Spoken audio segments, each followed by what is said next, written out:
देखो क्या चीज हम लोग का भाई है, किसकी वायरिंग हम लोग की है, तो मैंने बताया था। अभी देखिए हम लोग पढ़ रहे हैं कौन सी एसी भाई, हम लोग पढ़ रहे हैं स्प्लिट एसी। और स्प्लिट एसी की मैं आपको 3 वायरिंग बताने के लिए बोला था। Yes sir. एक वायरिंग हम लोग कौन सा जाने, एकदम नॉर्मल वाली। नॉर्मल का मतलब जिसमें पीसीबी था और आउटडोर का कनेक्शन करना था। उसके बाद फिर हम लोग किसकी वायरिंग जाने, कॉन्टैक्टर, जिसमें हम लोग का क्या लगा हुआ था, कॉन्टैक्टर लगा हुआ था। और अभी जो हम लोग वायरिंग जानेंगे, अभी जो डायग्राम बना हुआ है, ये वायरिंग हम लोग की क्या है, स्प्लिट एसी इन्वर्टर वायरिंग। कौन सी वायरिंग हम लोग की है भाई, इन्वर्टर वायरिंग। ये हम लोग की किसकी वायरिंग है, ये स्प्लिट एसी का इन्वर्टर वायरिंग। समझ में आई बात है ना। तो अभी हम लोग जान रहे हैं कि किसकी वायरिंग, स्प्लिट एसी की इन्वर्टर। अब सिंपल सी पहचाने हैं कि सर हम कैसे पहचानेंगे कि हमारी एसी इन्वर्टर एसी है कि नॉर्मल एसी है। हम लोग कैसे पहचानेंगे कि इन्वर्टर एसी है कि नॉर्मल एसी है, तो हम लोग कैसे पहचानेंगे भाई, सिंपल सा है। जिस एसी के आउटडोर में, बहुत ध्यान से पॉइंट को समझिएगा, जिस एसी के आउटडोर में क्या लगा होता है, पीसीबी लगा होता है, बस वह एसी आपकी कौन सी होती है, इन्वर्टर एसी होती है। दोनों है ना। इंडोर में तो ऑलरेडी चाहे वो इन्वर्टर हो या ना हो, इंडोर में तो पीसीबी लगा ही होता है। लेकिन जिस एसी के आउटडोर में भी पीसीबी देखने को मिल जाए, वो एसी कौन सी होगी, इन्वर्टर एसी होगी। अगर इसके आउटडोर में पीसीबी नहीं है और बोले कोई कि नहीं है इन्वर्टर एसी है, तो ये संभव नहीं है। हालांकि एसी पर लिखा है, जैसे देखिए अपनी कौन सी है, इन्वर्टर एसी है ना, तो इसमें देखिए क्या लिखा है, ऊपर लिखा है इन्वर्टर। अब बहुत लोगों का कहना क्या है, इन्वर्टर मतलब सर वह एसी जो इन्वर्टर से चलती है, और नॉन इन्वर्टर का मतलब वह एसी जो इन्वर्टर से नहीं चलती है। अरे भाई आप इन्वर्टर की कैपेसिटी उतना लगाइए, वो चाहे कोई भी एसी होगी, इन्वर्टर हो चाहे नॉन इन्वर्टर हो, वो दोनों ही इन्वर्टर से चल सकती है। अब कोई जरूरी नहीं कि इन्वर्टर आपके पास है तो इन्वर्टर एसी को इन्वर्टर से चला सकते हैं, नहीं। इन्वर्टर की अगर कैपेसिटी क्या है, कम है, तो आप उसको नहीं चला सकते एसी से। हाँ, अब इन्वर्टर और नॉर्मल एसी में फिर क्या अंतर आया सर, अरे भाई इन्वर्टर एसी जो होती है ना, वो नॉर्मल की अपेक्षा बिजली की खपत कम करती है। नॉन इन्वर्टर जो होती है, नॉर्मल वाली होती है, वो ज्यादा करती है, और इन्वर्टर वाली आपकी क्या करती है, कम करती है। इन्वर्टर की जो बनावट है, जो डिजाइन, धीरे धीरे लोग अपडेट करते रहे तो ज्यादातर लोग अब किसको पसंद करते हैं, इन्वर्टर वाले को ही पसंद करते हैं। हाँ, महंगी कौन आती है, अच्छे बताइए। महंगी इन्वर्टर आती है 16 प्रो मैक्स, ये महंगा हम लोग का आ रहा है कि 70 प्रो मैक्स महंगा आ रहा है, 17 प्रो मैक्स कि ये वाला महंगा आ रहा है, 70 आ रहा है ना। क्यों 70 आ रहा है, क्योंकि फ्यूचर है, अपडेट मॉडल है भाई। तो सिंपल सी बात है, ये इन्वर्टर क्या पुराना मॉडल है कि अपडेट है भाई। जितना ज्यादा अपडेट होते जाओगे उतना ही ज्यादा आपका क्या होगा, क्वालिटी और वैल्यू जो होगी आपकी बढ़ती जाएगी, क्वालिटी भी बढ़ती जाएगी। ये थोड़ी है आप आधार कार्ड का फोटो देख लो बचपन वाला, और अब का फोटो देख लो, नहीं कोई पहचान पाएगा कि आप ही हो कि कौन हो। क्यों, क्योंकि अपडेट हुए आप धीरे धीरे, और आपकी क्वालिटी में भी क्या होगा, अपडेट हुआ, बदलाव होगा। तो बस सेम कंडीशन आपका इसमें भी होता है। अब हम लोग समझते हैं वायरिंग को। देखिए टोटल वायरिंग हम लोग की वही है, अंतर इतने का है कि इसके आउटडोर में भी क्या दे दिया है, पीसीबी, और इसके इनडोर में भी क्या दिया हुआ है, पीसीबी। इसके इंडोर में भी पीसीबी है और इसके आउटडोर में भी पीसीबी है। और यही एक पहचान भी मैंने बताया कि जिस स्प्लिट एसी के आउटडोर में भी पीसीबी देखने को मिल जाए, वो आप लोग की कौन सी एसी, इन्वर्टर। क्लियर है, यानी कि हमारे स्प्लिट एसी में कितनी पीसीबी, 2, इंडोर में अलग, आउटडोर में अलग। ये यहाँ से यहाँ तक जो भाग दिख रहा है आउटडोर है, ये यहाँ से यहाँ तक जो भाग दिख रहा है क्या इंडोर, ये आपका इंडोर। कंडेंसर मैकेनिकल पार्ट होता है कि इलेक्ट्रिकल, मैं पढ़ा क्या रहा हूँ, मैकेनिकल कि इलेक्ट्रिकल,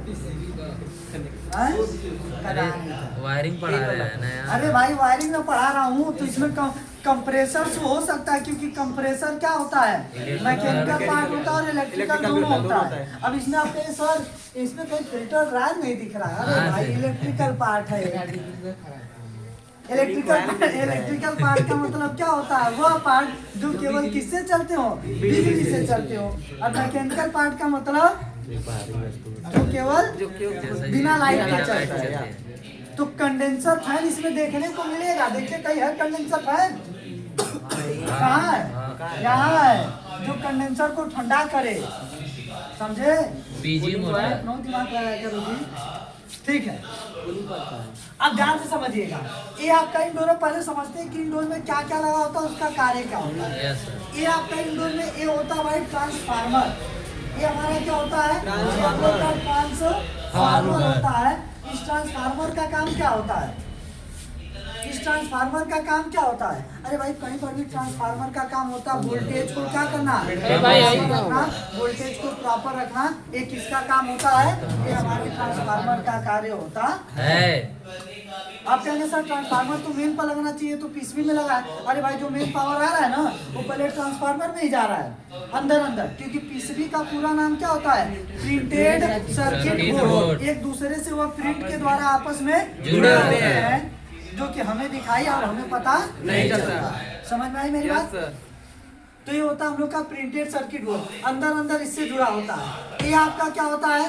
ब्लोअर मोटर। अरे इंडोर में ब्लोअर मोटर रहेगा कि नहीं, जो हमारे हवा को खींचतेगा और ठंडा करके कमरे में फेंकेगा। उसके बाद ये क्या हम लोग का भाई? डिस्प्ले, जो हमारा दिखाता रहेगा कि हम लोग कितने % के हैं, कितना टेम्परेचर है, कितना क्या है।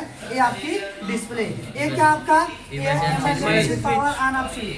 जैसे कभी रिमोट नहीं काम कर रहा, हमें एसी बंद करना है, एमसीबी बहुत हाइट पर उसको नहीं उठा सकते, तो आराम से उसमें भी एक बटन दिया होता है जिसको हम लोग कहते हैं इमरजेंसी ऑन ऑफ स्विच। है कि नहीं भाई? ये चीज हम लोग का होता है। उसके बाद ये क्या आपका? Swing motor. ये भी क्या है आपका? Swing motor. लेकिन इस पे लिखा होता है यल आर, इस पे लिखा होता है यू डी। दोनों का अंतर क्या समझ में आ रहा है? इसका ऊपर नीचे ये क्या? Swing motor, left right. यानी उसके अंदर देखिए वो पत्ती लगी हुई है, जो हमारी हवा को लेफ्ट राइट करती है, इधर उधर करेगी। और एक हम लोग की और पत्ती होती है अप डाउन का मतलब ऊपर नीचे करेगी। दो को हमारे स्विंग मोटर लगे होते हैं किस एसी में? एक स्प्लिट एसी में। एक जो हमारी हवा को ऊपर नीचे करते हैं और एक हमारी हवा को लेफ्ट राइट करते हैं।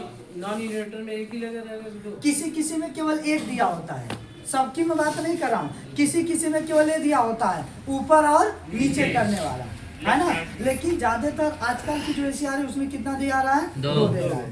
ठीक है ना। चलिए अब इसके पहले जो हम लोग की एसी हम लोग के पास है, जिसका हम लोग प्रैक्टिकल किए, उसमें केवल एक दिया हुआ था, ऊपर नीचे करने वाला।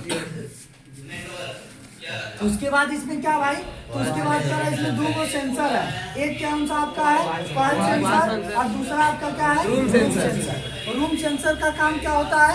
ये देखता है कि हमारे कमरे की हवा जो वापस आ रही है ठंडा होने के लिए, वो ठंडी हो गई है कि नहीं। अगर ठंडी हो गई है तो कट ऑफ मार देगा, अगर नहीं ठंडा हुआ है तो एसी को चलाता रहेगा। पाइप सेंसर का या कॉइल सेंसर का कार्य क्या होता है? तो इसका कार्य होता है कि कूलिंग कॉइल में हमारे बर्फ तो नहीं ना जम रही है, कूलिंग कॉइल में जो हमारी गैस आ रही है बहुत ज्यादा ठंडी तो नहीं आ रही है, उसको सेंस करके तुरंत क्या मार देता है? कौन?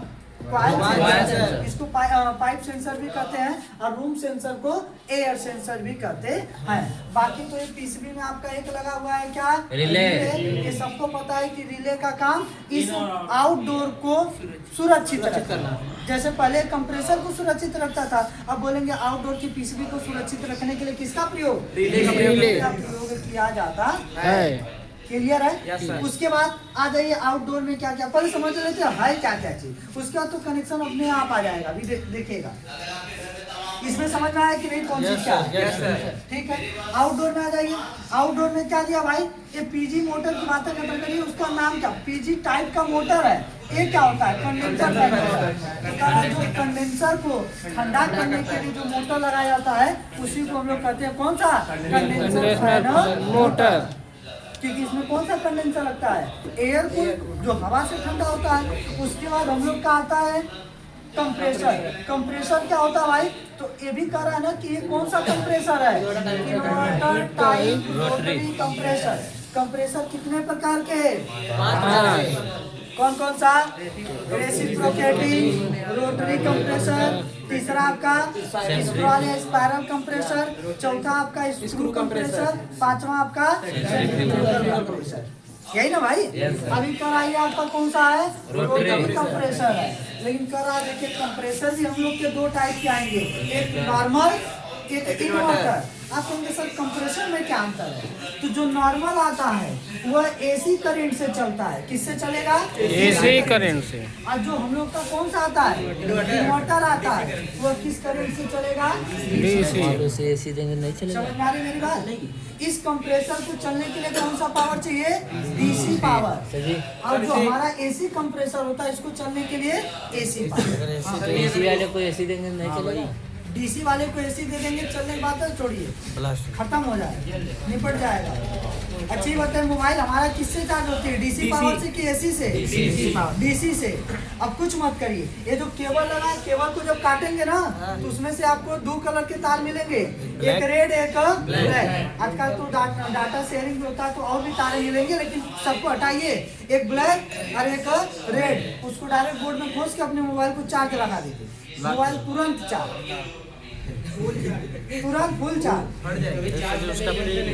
कभी चार्ज करने की जरूरत तो दोबारा नहीं पड़ेगी, क्योंकि ये क्या है? डीसी है। और वो कौन सा पावर दे रहा है? एसी। डीसी को जैसे एसी पावर देंगे तुरंत क्या हो जाएगा? ब्लास्ट हो जाएगा, तुरंत वो क्या हो जाएगा? फट जाएगा। समझ में आ रही मेरी बात? यस। तो डीसी कंप्रेसर को अगर गलती से हम एसी पावर दे दें तो कंप्रेसर जल जाएगा। हाँ, लेकिन अगर एसी पावर, एसी कंप्रेसर को अगर डीसी पावर देंगे तो जले वलेगा नहीं, खराबा नहीं होगा, चलेगा नहीं, कुछ नहीं होगा, कोई मूवमेंट नहीं होगा। कुछ नहीं। जैसे एसी कंप्रेसर है, अगर उसको डीसी पावर दे दिए तो कुछ भी नहीं होगा, न जलेगा न चलेगा न खराब होगा। लेकिन अगर डीसी कंप्रेसर है और उसको एसी पावर दे दिए तो चलने की तो दूर की बात हो, तुरंत क्या हो जाएगा? ब्लास्ट। यानी कि डीसी कंप्रेसर एसी पावर को सह नहीं सकता है, लेकिन एसी कंप्रेसर डीसी पावर को सह सकता है, जिससे वो चलेगा नहीं, ना तो खराब होगा, कुछ भी नहीं होगा। तो ये है क्या आपका कंप्रेसर। यह कंप्रेसर का कार्य क्या होता है? कंप्रेसर का कार्य हो जाएगा गैसों का संचार करना, आवश्यक प्रेशर करना। यही तो हमारे एसी का सबसे और फ्रिज का सबसे महत्वपूर्ण पार्ट है। यदि यह कार्य करना बंद कर दे तो सिस्टम आपका क्या हो जाएगा? डेड हो जाएगा। उसके बाद हमारे इस आउटडोर में 3 सेंसर लगा होता है। कितना सेंसर? 3 सेंसर लगे होते हैं। अभी तक जितना स्प्लिट एसी हम लोग पढ़े उसमें हम लोग यही केवल देखे थे कि केवल कितने सेंसर थे हमारे? 2। किसमें? इंडोर में। एक रूम सेंसर, एक क्वाइट सेंसर। लेकिन अब हमारे इस आउटडोर में इसमें भी तो पीसीबी है, और इसमें टोटल कितने सेंसर? 3 सेंसर। कौन कौन सा?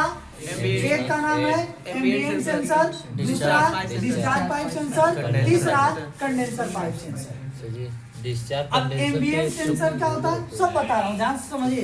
एम्बिएंट सेंसर क्या होता है? तो जो हमारा, ये भी एक समझिए पहचान है। आउटडोर को देखिए और आउटडोर के पीछे साइड पर यदि हम लोग का कोई पाइप मतीन सेंसर लगा हुआ है या उसके पीछे कोई भी है सेंसर जैसा, तो जान जाइए कि वो इन्वर्टर एसी ही है। आपके देखिए वहां पर है, उसके पीछे सेंसर कोई दिया है?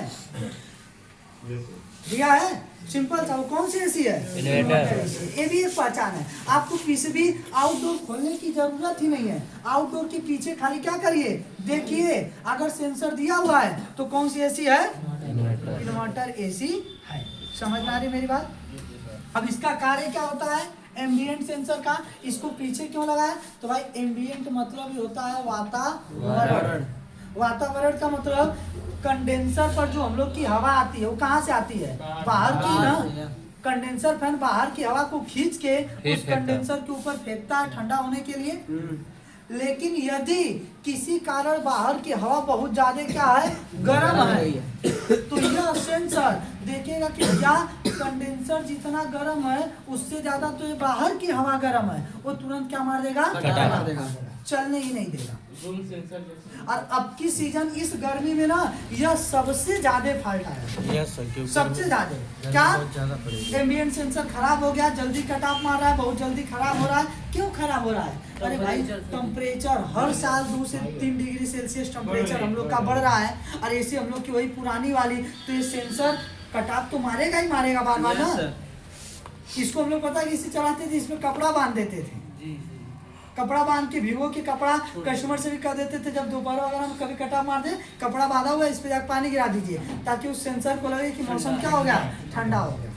सोचो इसी कर करके हम लोग एसी चलाते थे। सेंसर निकाल भी नहीं सकते, क्योंकि अगर सेंसर निकाल देंगे तो एरर कोड दे देगा, तो निकाल भी नहीं सकते सेंसर। और उसी हिसाब से ना आजकल कंपनी वाले एसी को बना रहे हैं कि वह हाई टेम्परेचर पे भी कार्य कर सके। अब जो एसी बनाई जा रही है 50-55 डिग्री सेल्सियस पर बनाया जा रहा है कि उतने पर वो कार्य कर सके। समझ में आई मेरी बात? तो एम्बिएंट सेंसर क्या करेगा, जो कंडेंसर को ठंडा करने के लिए हवा, बाहर की हवा जो जा रही है उसको यह सेंस करेगा कि वह बहुत ज्यादा तो गर्म नहीं है। यदि बहुत ज्यादा गर्म है तो तुरंत ही क्या कर देगा। समझ आ रही बात? उसके बाद किस पर जाता है, discharge pipe sensor. Discharge pipe sensor क्या होता है, यदि किसी कारण डिस्चार्ज लाइन से बहुत अधिक गर्म गैस निकल रही है तो डिस्चार्ज पाइप सेंसर तुरंत क्या मार देगा, कटा। आप कहेंगे सर गर्म निकलती कब है, अगर बाय द वे कभी कंप्रेसर हमारा बहुत ज्यादा ओवरहीट हो रहा है, तो अगर कंप्रेसर ओवरहीट होगा तो उसके अंदर की गैस भी क्या होगी, ओवरहीट होगी। और जब गैस उसके अंदर की ओवरहीट होगी तो डिस्चार्जर पड़े न जाएगी, और डिस्चार्ज वाला देखिएगा जैसे कि भैया ये तो गैस बहुत ज्यादा क्या रही है, गर्म, यह डिस्चार्ज पाइप सेंसर तुरंत क्या मार देगा, मार देगा। समझ में आ रही मेरी बात? उसके बाद तीसरा सेंसर कौन सा है, कंडेंसर। वो हाई प्रेशर में कन्वर्ट करेगा फिर भी तो गर्म होगी ना, गर्म होती है, लेकिन किसी भी चीज का एक लिमिट होना चाहिए गर्म होने का ना, है ना। ओवर हीट का मतलब क्या, ओवर मतलब क्या हो जाता है, ज्यादा कैपेसिटी ज्यादा अगर करेगा तब तुरंत क्या मारेगा, कटा।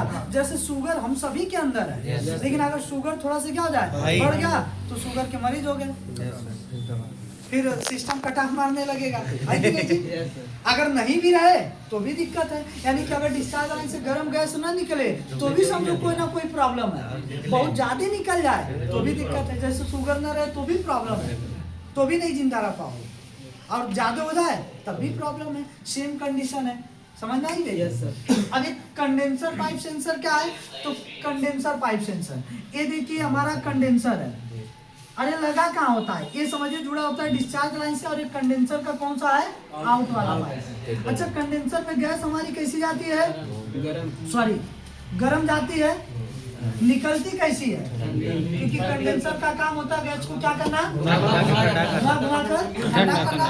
अगर हम लोग की गैस ठंडी इधर से निकल रही, इधर से गर्म जा रही है, इसका सेंसर ना इसके आउट वाले ही सिरे पर लगाया गया। किस पे लगाया गया है, आउट वाले, इन वाले पर नहीं लगाया जाता है, आउट वाले पर। उसका काम क्या करेगा, तो कहेगा देखिए मेरा काम है, कंडेंसर पाइप सेंसर ये कह रहा है कि मेरा काम है ये देखना कि जो कंडेंसर में गैस हमारी जा रही है, कंडेंसर हमारे गैस को ठंडा कर रहा है कि नहीं। यदि ठंडा नहीं कर रहा है तो मैं क्या कर दूंगा, कट ऑफ कर दूंगा।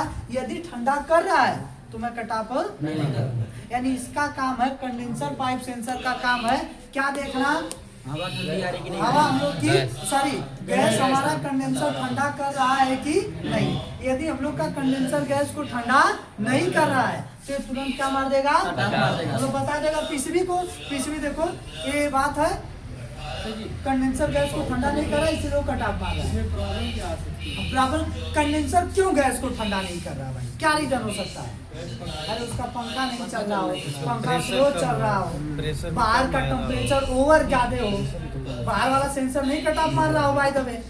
अरे इसीलिए तो 3-3 वो सेंसर लगाया गया है ना भाई। देखो ये मशीन है, और मशीन कब खराब हो जाए कोई नहीं जानता है। मशीन कब खराब हो जाए, कहते ना चले तो चांद तक, न चले तो शाम तक, रात तक की बतिया खत्म करो, शाम तक। 100 करके चाइना वाले जो सामान देते हैं उसके पर कहावत शुरू करते हैं, जाके पूछोगे अब 200 रुपये कोई सामान लोगे, कहो इसकी वारंटी गारंटी, कोई वारंटी गारंटी नहीं, चले तो चांद तक न चले तो शाम तक। दुकान से लेके आप हटे फिर तुरंत लेके आए कि ये चीज खराब हो गई, मैं उसका गारंटी नहीं ले सकती। दुकान तक की गारंटी है, यहाँ जितना मर्जी उतना चला के चेक करना करो आप, लेकिन जैसे दुकान को छोड़े वापस आए उसका काम खत्म। क्लियर है? नहीं, बहुत ज्यादा ठंडा हो जाएगा तो एक कट ऑफ मारेगा नहीं, उसके लिए तो इंडोरमा में सेंसर लगा हुआ है ना, कौन सा सेंसर, और बहुत ज्यादा ठंडा क्यों करेगा? नहीं नहीं कर सकता, 70% नहीं कर पाएगा जितना प्रेशर इतना होता है कि वो निकल जाता है। है कि नहीं भाई? वो ज्यादा ठंडा करेंगे। हाँ, ज्यादा ठंडा कब होता है? पुलिस वाला क्यों कटाव मारता है? जब इंडोर का ब्लोवर नहीं चल रहा हो, गैस कम हो, तब ज्यादा ठंडक होती है और बर्फ जमती है, तब वो वायु सेंसर कटाव मारता है। समझ में आ रही मेरी बात? तो आउटडोर में कितने सेंसर? एक बाहर की हवा का टेम्परेचर सेंस करके कटाव मार रहा है, एक डिस्चार्ज पाइप का टेम्परेचर, और तीसरा जो कंडेंसर है, कंडेंसर गैस को ठंडा कर रही है कि नहीं उसको सेंस करके कटाव मारेगा। समझ में आ रही मेरी बात? उसके बाद हम लोग का क्या भाई, ये होता है इनपुट कॉइल या रिएक्टर कॉइल। ये इनपुट कॉइल या रिएक्टर कॉइल क्या होता है? एक लाइन में समझो कि भाई इसमें जब पावर आता है ना, तो ये पावर को थोड़ा सा फिल्टर करने का काम करता है। फिल्टर का मतलब पावर ज्यादा नहीं आ, पावर बहुत कम नहीं आ रहा है, तो पावर को क्या करता है? मैनेज करता है, एडजस्ट करता है। होता कैसा है अभी आपको मैं दिखा दूंगा कैसा होता है। जैसे एक कापर का तार होता है, उसको गोल गोल गोल गोल घुमा दिया होता है, उसी को इंडक्टर या उसी को कॉइल रिएक्टर के भी नाम से हम लोग जानते हैं। समझ में आई मेरी बात? आउटडोर में कितनी चीज? Condenser, fan, motor, compressor, 3 sensor, coil reactor वगैरह, ये सारी चीजें लगी होती हैं। बहुत इजी कनेक्शन। देखिए अर्थ वाला बॉडी में जोड़ दिए, इधर से हमारा एक आ रहा है क्या? न्यूट्रल। एक क्या आ रहा है? न्यूट्रल इधर से आया, इधर से हम किसको दे दें? न्यूट्रल। पीसीबी को। पीसीबी को मिल गया चलने के लिए क्या? न्यूट्रल। पीसीबी को चलने के लिए चाहिए क्या? यहाँ से आया फेस, फेस से रिले के कितने नंबर पे? 3 नंबर। और फेस को इन करेगा तो फेस आइए क्या करेगा? आउट करेगा। ये आउट कर रहा है कि नहीं फेस? और यहाँ से हम कहाँ ले जा रहे हैं? न्यूट्रल। यही ना कर रहे हैं? अरे देखो ना, इंडोर को इधर से मिल गया न्यूट्रल, इंडोर को इधर से मिल गया फेस, पूरा इंडोर क्या हो गया? चालू हो गया। इधर से हम लोग का एक फेस आउट हो रहा है, इधर से हम लोग का न्यूट्रल आउट हो रहा है। तो देखिए इधर से आया न्यूट्रल पीसीबी को दे दिए, इधर से रिले के आउटपुट से एक हम लोग का फेस आया, फेस पीसीबी को दे दिए। आउटडोर भी आपका क्या हो गया? चालू हो गया। लेकिन ये बताइए अगर इसमें से कोई भी खराबी आती है तो वो आउटडोर में नहीं पता चलता है, वो हमारे इनडोर के डिस्प्ले पर इंडिकेट होता है, एरर देता है। तो पता तो चलना चाहिए कि इसमें खराबी क्या है क्या नहीं है। इसके लिए कंपनी वालों ने एक वायर बना दिया, कौन सा? Signal wire. देखिए कौन सा वायर? कह रहा है यहाँ पर भी सिग्नल लिखा है, यहाँ पर भी सिग्नल लिखा, बस ला के मिला दीजिए। इसका काम क्या है? आउटडोर में जैसे एक कट ऑफ मारा है, एक कट ऑफ मारा, तो इसको कैसे पता चलेगा कौन कट ऑफ मारा? ये बताएगा इस पीसीबी को। अरे पीसीबी क्या करेगी? इसको बताएगी, और ये जो खराबी रहेगा उसको डिस्प्ले में क्या करेगा? समझ में आ रही मेरी बात? बाकी ये रिमोट से कंट्रोल करना है तो रिले आउटपुट को पावर देना बंद कर देगा, पूरा आउटडोर बंद हो जाएगा। इस सिग्नल वायर किसके लिए केवल है? सिग्नल वायर केवल इस आउटडोर में कोई भी खराबी होती है तो उस को एक सिग्नल इंडोर को देने के लिए, भैया आउटडोर में खराबी हो गई है, एक काम करो आप भी बंद हो जाओ, और बंद होने के साथ साथ आप डिस्प्ले पर एक इंडिकेशन देने लगो, एक एरर कोड देने लगो, जिससे हमें समझ में आ जाए कि खराबी क्या है।